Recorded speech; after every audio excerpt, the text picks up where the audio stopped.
जेव्हा न्यूजमध्ये पाहिलं तेव्हा मला पण आश्चर्याचा धक्का बसला की पुरुषोत्तम चव्हाण जे नगरसेवक झालेले त्यांची पूर्ण तिकीट देण्यापासून त्यांना निवडून आणण्यापासून सर्व आम्ही परिश्रम घेतलेले आणि त्यांनी असा प्रवेश का केला आम्हाला प्रश्न होता. परंतु आज मला दुपारी ते येऊन शाखेत भेटले आणि मला बोलले मला इकडेच राहायचं आहे, मी काय तिकडे गेलेलो नाही, मला बळजबरी तिथे झेंडा हातात दिला आणि मला प्रवेश केलेला आहे, मी काय प्रवेशासाठी गेलो नव्हतो. आणि जर असं होत असेल आणि आता मला त्याच्यानंतर मी माहिती घेतली तर आमच्या अनेक पदाधिकाऱ्यांना खासदारांच्या कार्यालयातनं आणि खासदारांच्या अनेक फोन येतात ते की वेगवेगळे आमिषं दिले जातात, ते वेगवेगळ्या प्रोत्साहनं दिली जातात की आम्ही हे देऊ आम्ही ते देऊ आणि तुम्ही प्रवेश करा. जर असं होत असेल तर ही निवडणूक लढणं मुश्किल होईल कार्यकर्त्यांना.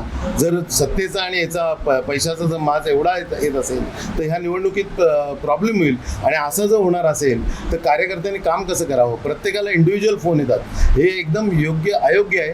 आणि हा एक ताजं उदाहरण आहे ज्याच्या मनाविरुद्ध तिथे त्याला झेंडा दिला गेला.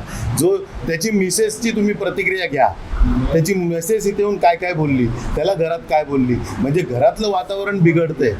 एवढी वाईट परिस्थिती आहे, कार्यकर्ते नाराज आहेत, एवढी वाईट परिस्थिती आहे. तो लपून घरात बसला, घरातनं बाहेर यायला तयार नाही. त्यांनी मला सगळी व्यथा व्यक्त केली. त्याला वाटलं मी भडकेल म्हणून. मी त्याला फक्त विचारलं तू मनापासून परत येतोयस का. तो मी मनापासून साहेब मला इच्छाच नाही आहे तिकडे.